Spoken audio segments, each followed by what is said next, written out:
دايرين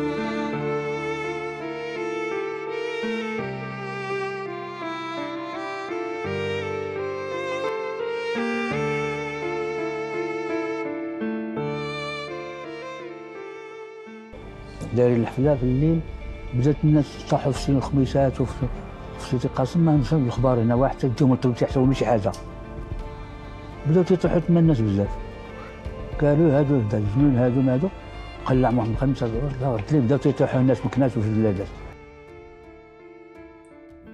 من انفجار قضية الخمور المسمومة اللي بوفاة المستهلكين لها واللي كانوا ضحية تسمم حسب ما يروج في انتظار التأكيد على أنه كان بسبب الكحول الميثيلي أو الميثانول.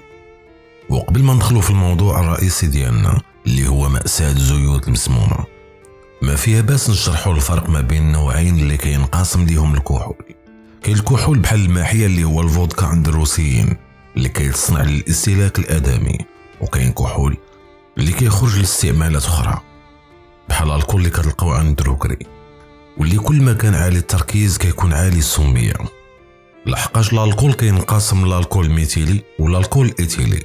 فالالكول الميثيلي هو الالكول الغير صالح للاستعمال الآدمي، يقدر يسبب السرطان في حالة كان كيتلامس مع الجلد ولا الموت والعامة على حسب المدة ديال الاستهلاك والتركيز ديالو.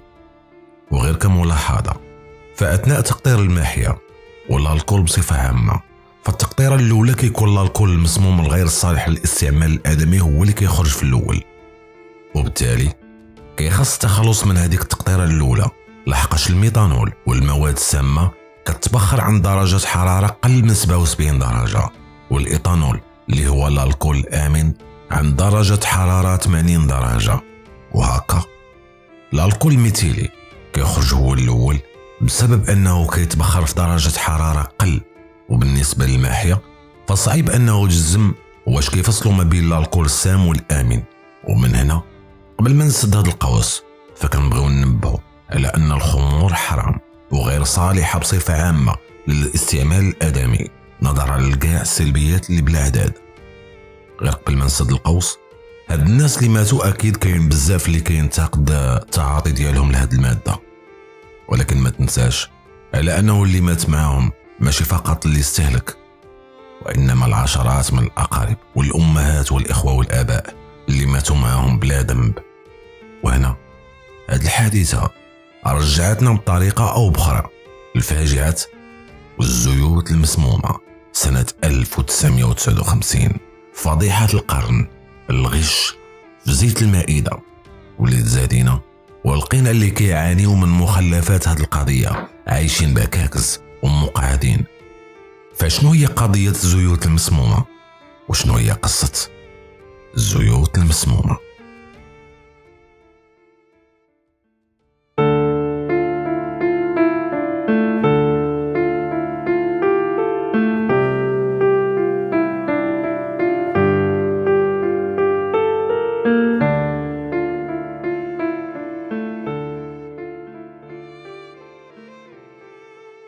حل دابا في 10 سبتمبر 1959 جابوا لنا واحد السيد خباز كيبلغ من العمر ديالو 25 سنة للسبيطار ديال مكناس، كيعاني من تشنجات في رجليه.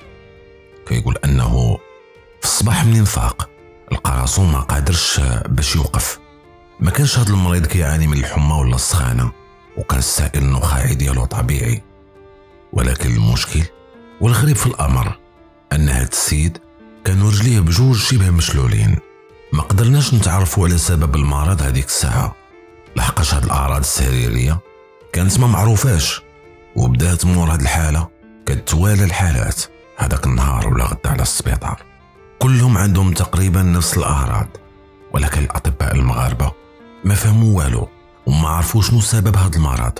والخطير اكثر هو انه ولات كتوصل اخبار من مدن اخرى من سبيطارات ديال المغرب على ان الآفة وصلت عندهم، وبداو الضحايا كيتزادوا كل نهار حتى وصل المجموع ل10,000 حالة. منين كنا صغار كنا كنسمعوا على واحد المرض سميتو بوركاب. هذا المرض اللي كنا كنسمعوا عليه هو انه كيقيس الرجلين ديال الانسان بالعجز، ولكن اللي غادي نعرفه من بعد هو أن هذا المرض ارتبط في المرتبة الأولى بقصة الزيوت المسمومة في المغرب. سنة 1959 بعد سنوات قليلة من الاستقلال، المغرب غيعرف واحد الكارثة صحية مأساوية. المئات ديال المغاربة صبحوا مصابين بالشلل بلا ما يعرفوا شنو السبب علاش ولا شنو طبيعة هذا المرض وشنو هي الأسباب ديالو. فاقوا المغاربة واحد الصباح لقاو بانت عليهم واحد الأعراض متشابهة، الأطراف ديالهم مخضرة، مصابين بشلل جزئي.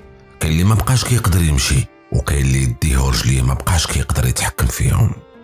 شوية بشوية بدات الحصيلة كتزاد وكل نهار كيبان عدد جديد والقضية ولات مبهمة وكتخلع. شنو واقع للمغاربة؟ ضاعف عدد الضحايا والسلطات ما عرفات شنو واقع. المئات ولاو معاقين بالليل والنهار، والخطير أن هاد الإعاقة كاين اللي غتبقى فيه للأبد. كان هاد المرض ما مفهومش في الأول وطرحات بعض الاحتمالات لهذا المرض. كانوا كيصحابوه تفشي مرض شلل الأطفال، وهو فيروس كيضرب النخاع الشوكي وكيسبب شلل، ولكن الاختبارات غتلغي هاد الشكوك هادي. كانت المدينة اللي تضررت كتر هي مدينة مكناس، بحيث في سبتمبر غتوصل عدد الحالات فيها ل 300 حالة. تفرقت الحالات على مدن مختلفة، وبالخصوص في جهة الريف اللي عرفت بزاف ديال الحالات مشابهة للحالات ديال مكناس. هنا السلطات المغربية من بعد ما شافت الحالات ولات كترتفع، وخوفا من جائحة أو وباء خطير كيفتك بالصحة ديال الناس، غتقرر باش تستعن بمساعدة الدول الأخرى باش يوقفوا هاد الأزمة. دعات الأخبار في العالم كامل، وبدات الدول كتخوف ليكون هذا شي وباء جديد. غترسل بعض الحكومات والوكالات الخاصة مساعدات مادية وطبية كبيرة، وبداو بعملية البحث على أصل المشكل. غترسل منظمة الصحة العالمية عالمي الأوبئة من جامعة أوكسفورد، GMK سبالدينغ وهونور سميث من بريطانيا. في الوقت اللي كانوا هاد الأطباء كيبحثوا على أصل المشكلة، غيكتشفوا بالزربة على أن أصل المرض مرتبط بشي منتوج غذائي. ومن الحوايج اللي عزات هاد الفكرة عند هاد الأطباء هي أن هاد الوباء كان مقتصر على طبقة الحرفيين المغاربة وأصحاب الطبقة المتوسطة. وفي دراسة دارها الفريق البريطاني هذيك الساعة غيلقاو على أن اليهود المغاربة واللي كان هذيك الساعة كيبلغ العدد ديالهم حوالي 200 ألف ما تأثروش بهذا المرض، وعلى أن الأوروبي الوحيد اللي تصاب بهذا المرض كان متبع طريقة العيش ديال المغاربة البسطاء، لحقاش كان فرق في النظام الغذائي بين المغاربة البسطاء واليهود والأوروبيين في المغرب. ولقاو على أن العسكر اللي في التكنات والسجناء ما تأثروش بهذا المرض، وبالتالي احتمال على أن المرض كينتقل بالعدوى كان بدا كيبعد. وبدات فرضية تسمم غذائي كتوضح أكثر وكتفرض راسها أكثر. هنا واحد الطبيب غيلفت انتباه العالمين البريطانيين للزيت ديال الطياب، لحقاش كان كيعرف واحد العائلة منين شراو الزيت ديال الطياب بان ليهم كحل، خافوا منه ما استعملوش حتى طيبوا به الماكله للكلب ديالهم. منين شافوا الكلب موقع ليه والو استعملوا هذيك الساعه، ولكن من بعد الكلب غتجيه نفس الاعراض ديال المرضى وتصابت هذيك العائله كامله بنفس الاعراض. ومن هنا غيبدا التحقيق والبحث على هذا الزيت اللي اللون ديالها داكن.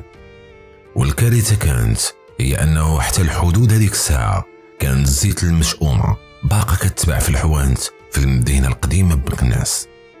وهنا غيكتشفوا الطبيبين البريطانيين اصل الكارثه، ما هو الا زيت كيحمل اسم زيت لوسير.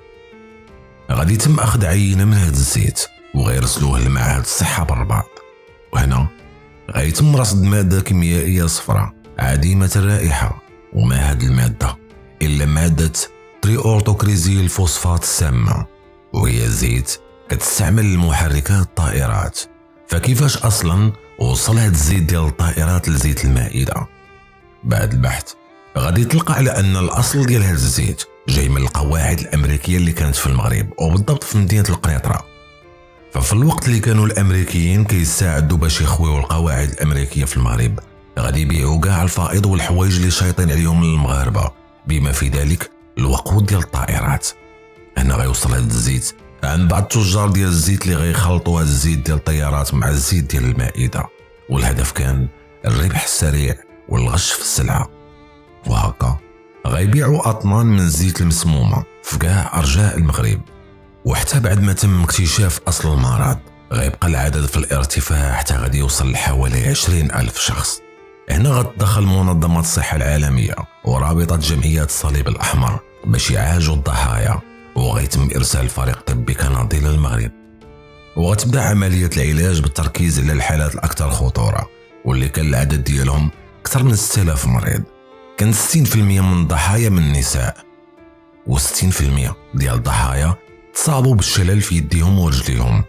بعد ما فتح آنذاك ولي العهد الحسن الثاني تحقيق اللي غيثبت على أن هاد الزيوت المغشوشة تم خلطها مع زيت الطائرات اللي خلاوها الأمريكيين في القاعدة الجوية بمدينة القنيطرة.